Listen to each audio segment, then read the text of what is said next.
오늘은 시편 103편 1절부터 5절까지의 말씀을 본문으로 해서 하나님의 은택을 잊지 맙시다, 이런 제목으로 말씀드리기를 원합니다. 찾으셨으면 저하고 여러분들하고 한 절씩 교독하겠습니다. 내 영혼아 여호와를 송축하라. 내 속에 있는 것들아 다 그의 거룩한 이름을 송축하라.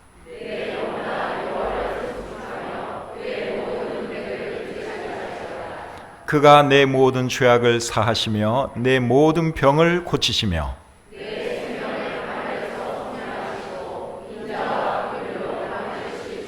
다 같이요. 좋은 것으로 내 소원을 만족하게 하사 내 청춘을 독수리같이 새롭게 하시는도다. 아멘. 은혜와 사랑이 충만하신 하나님 아버지, 귀한 주일을 제게 허락해 주시고 오늘 이 자리에 모여서 우리 하나님을 예배하게 해주신 것 참 감사합니다. 이 땅에 풍요를 허락해 주시고 또 우리에게 먹을 것, 입을 것, 모든 필요한 것 공급해 주시는 은혜 또한 감사합니다. 추석 명절 잘 보내게 해주시고 오늘 즐거운 마음으로 우리가 이 자리에 모였습니다.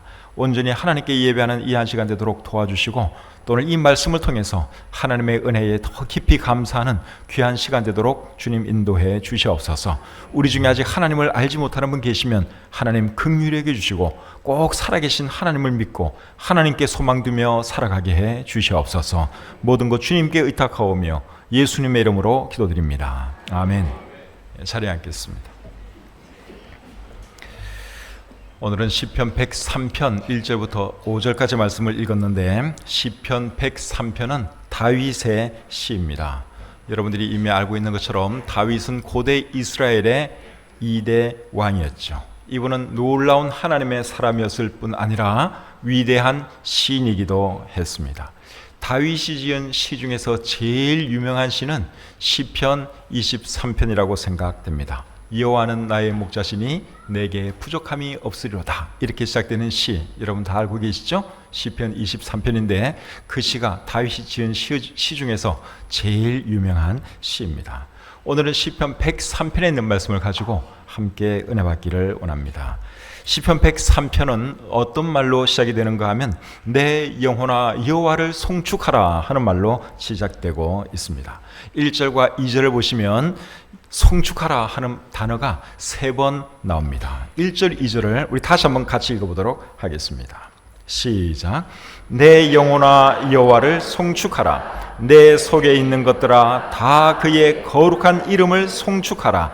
내 영혼아 여호와를 송축하며 그의 모든 은택을 잊지 말지어다. 아멘. 송축하라는 단어가 몇 번 나왔습니까? 3번 나왔죠. 송축이라는 말은 우리가 잘 안 쓰는 말인데 신약 성경에도 안 나오는 단어고 구약 성경에만 송축하라 하는 단어가 나옵니다. 송축이라는 말은 하나님께 드리는 찬양의 한 표현이라고 할 수 있습니다. 킹 제임스 영어 성경이나 NASB 영어 성경에서는 여호와를 송축하라 하는 이 말을 어떻게 해놨는가 하면 Bless the Lord, 그렇게 해놨습니다. Bless the Lord. bless라는 말은 아시죠? 축복하다 하는 말인데 어떻게 하나님을 축복할 수가 있어요? 근데 영어 성경에는 bless the Lord, 하나님을 축복하라, 그렇게 되어 있습니다. 근데 이제 NIV 성경 같은 곳에서는 조금 더 현실적으로 번역을 했는데 praise the Lord 이렇게 했습니다. 하나님을 찬양하라, 그렇게 번역을 해놨습니다. 최근에 나온 우리나라 한글 성경들에서도 대부분 여호와를 찬양하라, 여호와를 찬송하라, 여호와를 찬미하라, 이제 이런 단어로 번역을 하고 있습니다. 그래서 송축하라는 말은 쉽게 찬양하라 하는 그러한 뜻입니다. 그런데 여러분, 다윗이 누구에게 하나님을 송축하라고 지금 말씀하고 있습니까? 자기 자신에게 하나님을 송축하라, 그렇게 말씀을 하고 있습니다. 1절 말씀을 다시 읽어보시면 내 영혼아 여호와를 송축하라. 내 속에 있는 것들아 다 그의 거룩한 이름을 송축하라, 그렇게 말씀을 하고 있죠. 내 영혼아 그랬어요. 내 영혼아, 내 영혼, 자기 자신을 말하는 것입니다. 그리고 내 속에 있는 것들, 이것도 자기의 전부를 말하는 것이죠. 그러니까 자기 자신에게 다윗이 뭐라고 말하는가 하면 내 영혼아 여호와를 송축하라. 자기 자신에게 지금 그렇게 말씀을 하고 있는 것이죠. 무엇 때문에 하나님을 송축하라고 말합니까? 하나님께서 베푸르신 그 은택 때문에 하나님을 송축하라, 그렇게 말씀하고 있죠. 2절 말씀을 보겠습니다. 내 영혼아 여호와를 송축하며 그의 모든 은택을 잊지 말지어다. 하나님을 송축하라, 하나님을 찬양하라, 그렇게 말을 하는데, 그렇게 해야 하는 이유를 어떻게 설명하고 있어요? 하나님께서 베풀어 주신 모든 은택 때문이라고 말씀하고 있죠. 은택이라는 말은 은혜와 덕택이라는 말이죠. 영어 성경에서는 benefit, 그런 단어를 썼습니다. benefit은 혜택이라는 뜻이죠.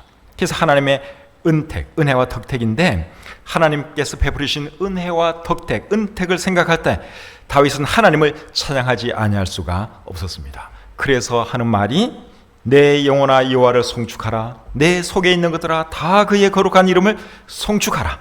내 영혼아 여호와를 송축하며 그의 모든 은택을 잊지 말지어다. 너무너무 하나님의 은혜가 감사했기 때문에, 하나님께서 자신에게 베푸르신 모든 은택들이 너무너무 고마웠기 때문에 다윗은 이런 말로 하나님을 찬양하고 있습니다. 자, 구체적으로 하나님께서는 다윗에게 어떤 은택을 베풀어 주셨느냐? 거기에 대해서는 오늘 본문 3절부터 5절까지의 기록이 되어 있습니다. 자, 3절부터 5절까지 말씀을 우리 또 한번 같이 읽어보겠습니다. 시작. 그가 내 모든 죄악을 사하시며 내 모든 병을 고치시며 내 생명을 파멸해서 속량하시고 인자와 긍휼로 관을 씌우시며 좋은 것으로 내 소원을 만족하게 하사 내 청춘을 독수리같이 새롭게 하시는도다. 자, 여기 보시면 하나님께서 베풀어 주신 은택 5가지를 말씀하고 있습니다.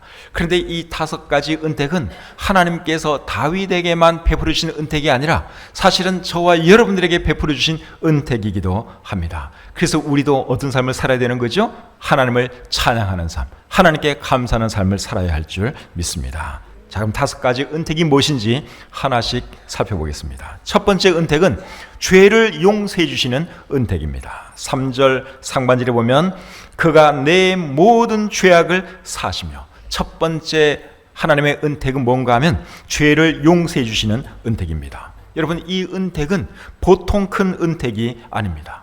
큰 죄를 지어서 사형을 당하게 된 사형수가 여러분 사면을 받았다고 하면 생각을 해보세요. 얼마나 기쁘겠습니까? 그리고 누구에게 잘못을 했는데, 그래서 그 사람을 볼 면목이 없는데 늘 죄책감 속에서 살아가다가 그 사람이 나를 용서해 줬어요. 그때 여러분 얼마나 기쁩니까? 그래서 이 죄를 용서해 주시는 은택은 보통 큰 은택이 아니라는 것이죠. 다윗은 실제로 하나님의 죄사함의 은택을 체험한 사람입니다. 밧세바를 범하고 그의 남편 우리아를 죽인 죄 때문에 죽어 마땅한 사람이지만 하나님께서는 다윗을 용서해 주셨습니다. 그 은택을 생각할 때 다윗은 하나님을 찬양하지 아니할 수가 없었어요. 그런데 여러분, 죄사함의 은택은 다윗만 받았습니까? 저와 여러분들도 하나님의 죄사함의 은택을 받은 사람들이죠. 우리는 우리의 죄와 허물 때문에 마땅히 죽어야 했던 사람들입니다. 그런데 하나님께서 저와 여러분들을 사랑하셔서 독생자 예수 그리스도를 이 땅에 보내주시고 예수님을 십자가에 펴려 죽게 하심으로 저와 여러분들의 모든 죄를 다 용서해 주셨습니다. 보통 큰 죄사함을 받은 것이 아닙니다. 그래서 그 은혜와 그 사랑을 생각하면 우리가 하나님을 찬송하지 아니할 수가 없는 것이죠. 찬송가 143장 4절 가사는 이렇게 되어 있습니다. 나 십자가 대할 때에 그 일이 고마워 내 얼굴 감히 못 들고 눈물 흘립니다. 우리 주님께서 우리에게 베푸신 그 사랑과 용서 생각하면 여러분 정말 얼마나 감사한지 모릅니다. 그래서 우리가 늘 주님께서 우리의 죄를 용서해 주신 그 사실을 인하여 주님께 감사하시고 주님을 찬양하는 저와 여러분들의 삶이 될 수 있기를 바랍니다. 두 번째로 하나님께서 우리에게 베풀어 주시는 은택은 병을 고쳐주시는 은택입니다. 3절 말씀을 다시 보겠습니다. 그가 내 모든 죄악을 사하시며 내 모든 병을 고치시며. 첫 번째 은택은 죄 사해 주시는 은택이고, 두 번째 은택은 뭡니까? 병을 고쳐주시는 은택이에요. 병을 고쳐주시는 은택도 큰 은택이죠. 여러분, 병에 걸려보지 않은 사람은 병이 주는 고통과 불편함을 잘 모를 수 있습니다. 그런데 병에 걸려본 사람은 병이 주는 고통과 불편함이 얼마나 큰지를 잘 압니다. 병에 걸려 고통 중에 있는 사람에게 당신이 원하는 것이 무엇입니까? 이렇게 물으면 뭐라고 대답하는 줄 아십니까? 권력을 원합니다. 돈을 원합니다. 그렇게 말할 것 같습니까? 그렇게 말할 사람 아무도 없습니다. 지금 병에 걸려서 큰 고통 중에 있는 사람이 원하는 것은 단 한 가지예요. 낫기를 원하는 거. 뭐 돈도 필요 없어요. 권력도 필요 없어요. 다른 거 다 필요 없어요. 그냥 이 병만 좀 나았으면 좋겠다. 병 걸린 모든 사람들의 공통적인 희망이 그것입니다. 그런데 병을 고쳐주시는 은택을 베푸시는 분이 누구신가 하면 하나님이라는 것이죠. 여러분, 외형적으로 보면 의사가 병을 고쳐주는 것 같고 약이 병을 고쳐주는 것 같은데 실제로 병을 고쳐주시는 분은 누군 줄 아십니까? 하나님이세요. 의사를 통해서 하나님이 고쳐주시고 약을 통해서 하나님이 고쳐주시는 거예요. 실제로 고쳐주시는 분은 하나님인 것을 우리가 잊으시면 안 됩니다. 그 사실을 알았기 때문에 다윗이 지금 하나님을 찬양하는 것입니다. 시편을 읽어보시면 다윗이 여러분 건강이 좋지 못했던 적이 있는 것을 보게 됩니다. 시편 22편 14절 15절 한번 보겠습니다. 시편 22편 14절 15절입니다. 자, 한번 잘 들어보세요. 다윗이 하는 말인데 이렇게 되어 있습니다. 나는 물같이 쏟아졌으며 내 모든 뼈는 어그러졌으며 내 마음은 밀랍 같아서 내 속에서 녹았으며 내 힘이 말라 질그릇 조각 같고 내 혀가 입천장에 붙었나이다. 주께서 또 나를 죽음의 진토 속에 두셨나이다. 자, 이 내용을 읽어보시면 다윗이 엄청나게 건강이 안 좋았던 것을 볼 수 있죠. 정말 건강이 많이 안 좋았어요. 그런데 결국 다윗이 나았죠. 여러분, 다윗을 고쳐주신 분이 누구십니까? 하나님이십니다. 그래서 지금 다윗이 병 고쳐주신 그 은택을 인하여 하나님을 찬양하고 있는 것이죠. 우리도 지금까지 살아오면서 여러분 병으로 고통당한 적이 얼마나 많습니까? 감기, 몸살서부터 시작해가지고 뭐 이런 병 저런 병 우리가 참 많이 겪었습니다. 그런데 죽지 않고 살았기 때문에 지금 오늘 이 자리에 나와 있는 것입니다. 여러분, 감기도 그게 안 나면 그게 나중에 폐렴되고 죽을 수가 있어요. 근데 여러분, 우리가 감기 1년에 한두 번 다 걸리잖아요. 근데 감기 걸릴 때마다 하나님이 고쳐주시고 또 이런 병 저런 병 우리가 알아도 결국 하나님이 고쳐주시니까 지금 건강하게 살아가는 줄 믿습니다. 하나님은 지금도 우리에게 병 고치는 은택을 베풀어 주고 계시는 것이죠. 여러분 중에는 암에 걸렸다가 고침받은 분도 계실 것입니다. 암 수술했는데 지금까지 참 그래도 건강한 가운데 살아계신 분들이 우리 중에 많이 계세요. 그런 분들은 이 병 고쳐주시는 은택이 얼마나 감사한가, 아마 큰 병을 겪지 않는 사람보다 훨씬 더 잘 이해하리라고 생각합니다. 저도 사실은 뭐 암에서 고침받은 그런 경험은 없습니다. 그렇기 때문에 이 설교를 그렇게 실감나게 하지는 못해요. 제가 정말 죽을 병에 걸렸다가 살아났으면 정말 이런 설교를 더 감동 있게 스릴 있게 전할 수 있는데 하나님 은혜로 저는 건강해서 사실 뭐 크게 아파 본 적이 없어요. 한번 뿌려본 적도 없고 병원에 오래 입원해 본 적도 없습니다. 근데 암으로 정말 그 사망 진단을 받았는데 하나님의 은혜로 나은 분들이 이 중에 계세요. 그런 분들은 이 병 고쳐주시는 은택 하나님 정말 감사합니다. 이런 마음이 순간순간 드리라고 생각이 됩니다. 근데 여러분, 암 걸리지 않은 사람들은 암 걸렸다가 고침받은 사람보다 더 감사해야 돼요. 그렇잖아요. 암에 걸렸다가 고침받은 것도 이건 놀라운 일이에요. 정말 감사한 일이에요. 근데 암에 안 걸렸으면 훨씬 더 감사한 일 아닙니까? 그래서 저도 그렇고 또 우리 건강하신 분들은 더 하나님께 감사하는 그러한 삶을 살아야 할 줄 믿습니다. 근데 저는 이런 경험은 있어요. 10몇 년 전이었는데 어느 주일 새벽에 제가 눈을 떴습니다. 한 새벽 4시, 5시 이런 시간이었어요. 이제 해가 밝으면 옷을 입고 교회 나가서 설교를 해야 됩니다. 예배를 인도해야 됩니다. 근데 새벽 한 4시경에 눈을 뜨는데 말이 안 나오는 거예요. 이 목이 말이 안 나와요. 기가 막히더라고요. 그래서 이거 어떻게 해야 되나? 나 이제 몇 시간 뒤면 설교해야 되는데 내가 설교 안 하면 이거 어떡하지? 이거 설교해야 되는데 굉장히 고민이 됐어요. 말이 안 나와요. 말이. 저도 그런 경험 처음이에요. 그래서 이거 부목사님에게 지금 빨리 연락을 해서 나 대신 설교하라고 내가 말을 해야 되나? 어떻게 해야 되나? 고민을 굉장히 하다가 오케이. 그냥 내가 하나님께 간절히 기도하고 한번 좀 더 기다려보자. 그러는 마음으로 하나님께 기도하고 그리고 또 잤어요. 그런데 한 2시간 뒤에 자고 일어났더니 기적같이 목소리가 멀쩡한 거예요. 참 믿기 어려운 일이 일어났습니다. 한 4시 정도에는 말이 안 나왔어요, 정말로. 그래서 이거 막 어떻게 되나? 전화를 해야 되나 말아야 되나? 그렇게 하다가 기도 간절하고 잤더니 멀쩡하게 나은 거예요. 할렐루야.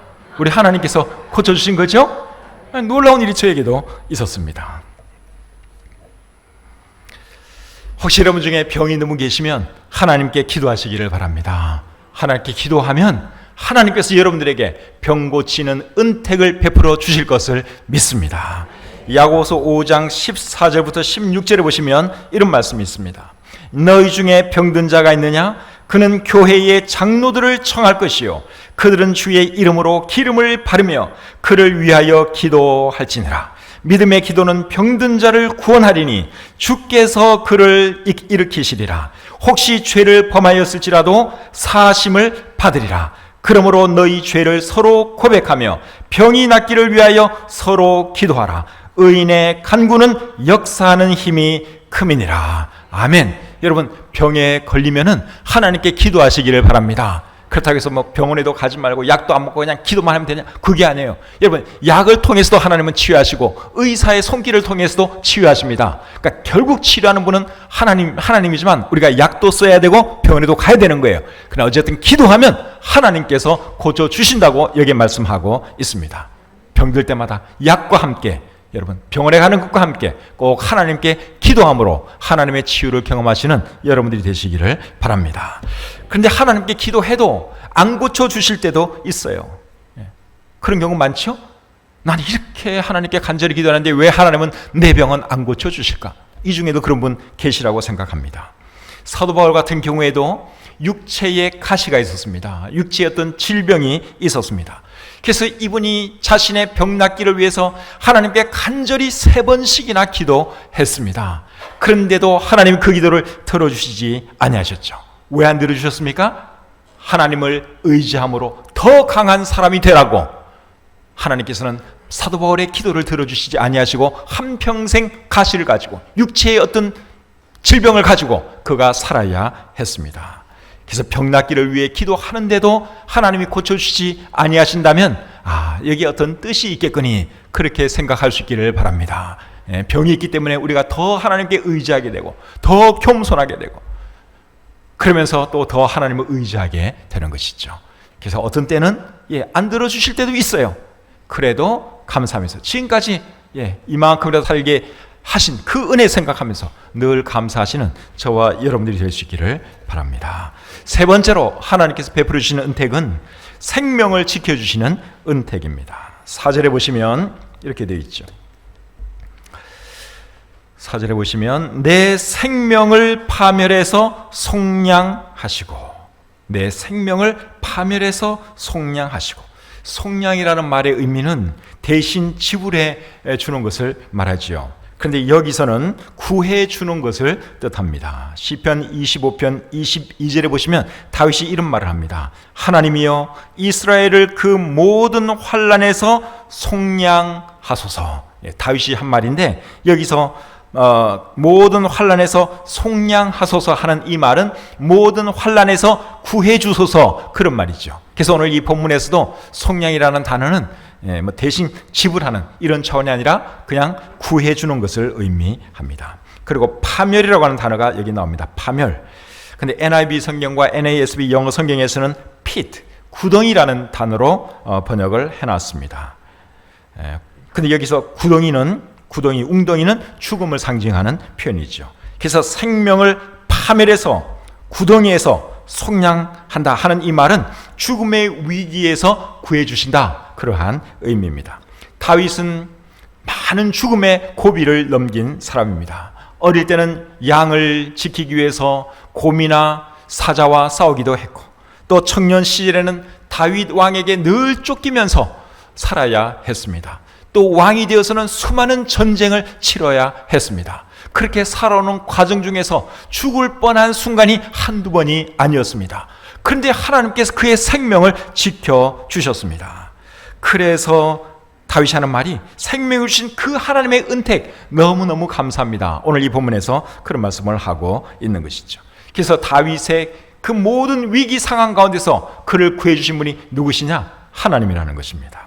시편 40편 1절과 2절에 보시면 이렇게 기록되어 있습니다. 다윗이 한 말입니다. 내가 여호와를 기다렸더니 귀를 기울이사 나의 부르짖음을 들으셨도다. 나를 기가 막힐 웅덩이와 수렁에서 끌어올리시고 내 발을 반석 위에 두사 내 걸음을 견고하게 하셨도다. 다윗은 기가 막힐 웅덩이에 빠진 적도 있고 수렁에 빠진 적도 있어요. 이제 비유적인 표현이죠. 죽음의 위기 속에 그가 이제 지냈던 것을 그가 이런 식으로 시적으로 표현하고 있는 것입니다. 그런데 하나님께서 그 웅덩이와 수렁에서 자기를 끌어올려 주시고 자기의 발을 반석에 두셨다고 다윗이 고백하고 있습니다. 많은 죽음의 위기를 겪었지만 하나님께서 다윗의 생명을 지켜주신 것이죠. 우리도 지금까지 살아오면서 위험한 순간들이 얼마나 많았습니까?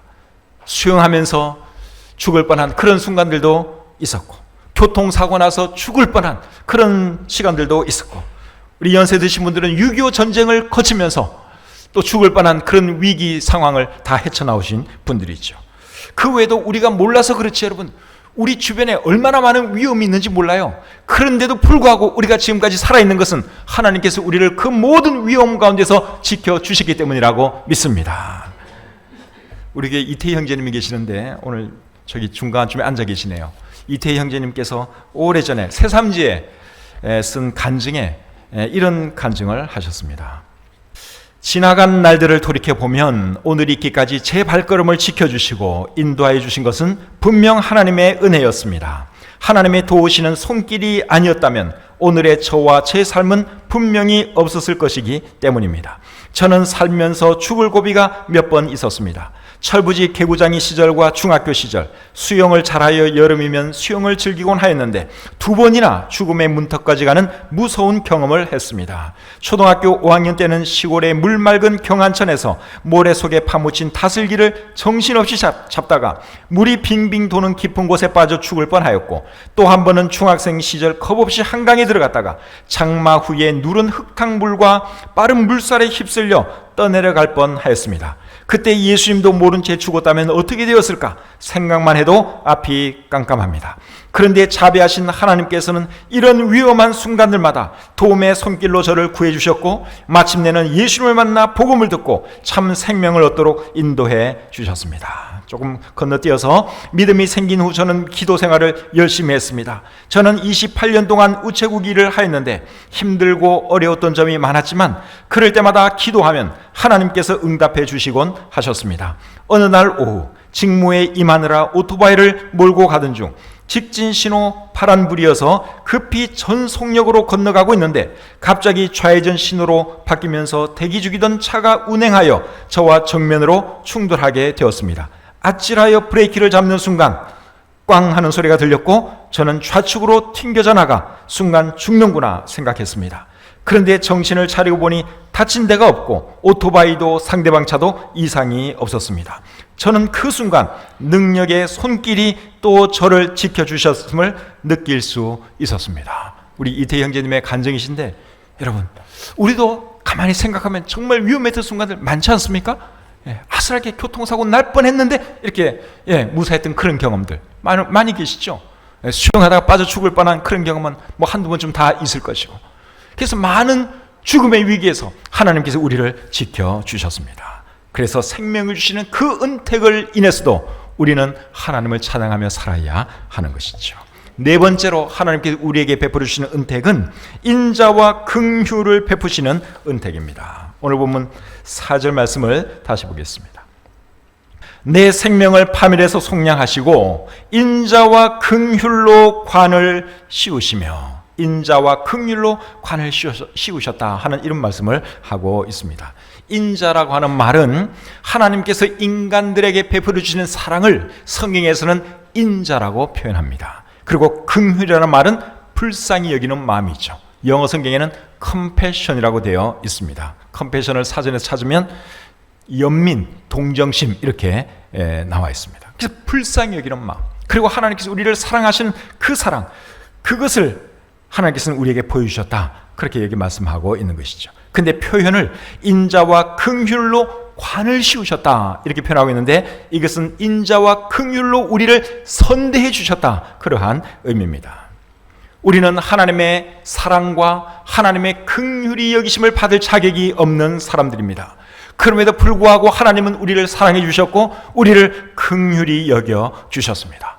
그 은혜와 사랑을 생각하면 여러분 얼마나 감사합니까? 그래서 우리가 부르는 찬송가 가사 중에 늘 울어도 눈물로써 못 갚을 줄 알아 몸 밖에 드릴 것 없어 이 몸 바칩니다. 정말 하나님의 은혜 생각하면 너무너무 감사하죠. 살다 보면 어려울 때도 있고 힘들 때도 있습니다. 그럴 때도 하나님의 인자하심과 긍휼히 여기심은 지속된다고 하는 것을 잊지 마시기를 바랍니다. 이사야 49장 13절에 이렇게 기록되어 있습니다. 하늘이여 노래하라, 땅이여 기뻐하라, 산들이여 즐거이 노래하라. 여호와께서 그의 백성을 위로하셨은즉 그의 고난당한 자를 긍휼히 여기실 것임이라. 하나님은 하나님의 백성들이 고난당할 때 긍휼히 여겨주신다고 말씀하고 있습니다. 시편 103편 13절과 14절에는 또 이렇게 기록하고 있습니다. 아버지가 자식을 긍휼히 여김같이 여호와께서는 자기를 경외하는 자를 긍휼히 여기시나니 이는 그가 우리의 체질을 아시며 우리가 단지 먼지뿐임을 기억하심이로다. 사실 우리 사람이 여러분 건강한 것 같고 오래 사는 것 같지만 이거 아무것도 아니거든요. 그런데 우리 하나님께서 우리의 이런 체질을 아시고 우리를 긍휼히 여겨주신다니 얼마나 감사한 일입니까? 하나님께서 우리를 사랑으로 대해주시고 우리를 긍휼히 여겨주셨기 때문에 지금 이 순간까지 살아있는 줄 믿습니다. 그리고 하나님의 인자와 하나님의 긍휼하심은 앞으로도 영원토록 계속될 것입니다. 시편 103편 17절에 이렇게 기록되어 있습니다.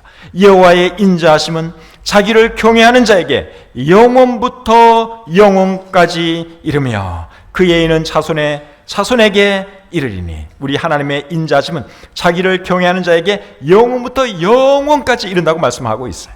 또 시편 23편 6절은 이렇게 기록되어 있죠. 내 평생의 선하심과 인자하심이 반드시 나를 따르리니 내가 여호와의 집에 영원히 살리로다. 우리 하나님의 인자, 하나님의 긍휼하심, 지금 이 시간에도 함께하고 있고 앞으로도 영원할 것입니다. 마지막 5번째로 하나님께서 베푸시는 은택은 인생을 만족하게 하시고 새롭게 하시는 은택입니다. 자, 5절 말씀을 우리 같이 한번 읽어보겠습니다. 5절 시작. 좋은 것으로 내 소원을 만족하게 하사 내 청춘을 독수리같이 새롭게 하시는도다. 정말 좋은 말씀이죠? 이렇게 좋은 말씀은 한 번 더 읽어야 됩니다. 자, 한 번 더 읽겠습니다. 시작. 좋은 것으로 내 소원을 만족하게 하사 내 청춘을 독수리같이 새롭게 하시는도다. 여기 보니까 소원을 만족하게 하신다 하는 표현이 있는데 여기 소원을 표준 세번역 성경에서는 평생이라는 단어로 번역을 해놨습니다. 그리고 NASB 영어 성경에서는 years, 해들, 날들 이렇게 번역을 했습니다. 그래서 내 소원을 만족하게 한다 하는 이 말은 내 평생을 만족하게 한다, 그러한 뜻입니다. 무엇으로 만족하게 한다 그랬어요? 좋은 것으로 만족하게 하신다, 그렇게 말씀하고 있죠. 여러분, 평생을 만족하게 사는 사람들이 얼마나 될까요? 그렇게 많지가 않겠죠. 그런데 다윗은 하나님께서 자기의 평생을 좋은 것으로 만족하게 하셨다, 지금 그런 간증을 하고 있습니다. 다윗이 여러분 이런 간증을 할 수 있었던 이유는 그가 왕이었기 때문에 그럴까요? 그게 아닙니다. 왕이었기 때문에 이렇게 말하는 것이 아니라 하나님께서 그와 함께 하셨기 때문에 다윗이 지금 이런 고백을 하는 것입니다. 시편 23편 1절에서 다윗이 이렇게 말하죠. 여호와는 나의 목자시니 내게 부족함이 없으리로다. 내가 왕이기 때문에 내게 부족함이 없으리로다, 이게 아니라 여호와는 나의 목자시니 내게 부족함이 없으리로다, 그런 고백을 했습니다. 사랑하는 여러분, 이 고백은 다윗의 고백이기도 하지만 또한 저와 여러분들의 고백이기도 하죠. 우리가 하나님을 믿는 사람들인데 여러분, 우리의 삶도 얼마나 참 풍성한 삶입니까? 행복한 삶이죠. 그것은 우리가 돈이 많아서 세상에 지위가 높아서가 아니라 하나님이 우리에게 계시기 때문에, 하나님이 우리와 함께 하시기 때문에 우리도 다윗처럼 이런 고백을 할 수 있는 것입니다. 여호와는 나의 목자시니 내게 부족함이 없으리다. 하나님을 믿는 사람들에게도 어려움이 있습니다. 시련이 있습니다. 그러나 그 순간에도 하나님은 저와 여러분들과 함께 하심을 믿습니다. 시편 23편 4절 5절 말씀 우리 같이 한번 읽어보겠습니다. 시편 23편 4절 5절 시작. 내가 사망의 음침한 골짜기로 다닐지라도 해를 두려워하지 않을 것은 주께서 나와 함께 하심이라. 주의 지팡이와 막대기가 나를 안위하시나이다.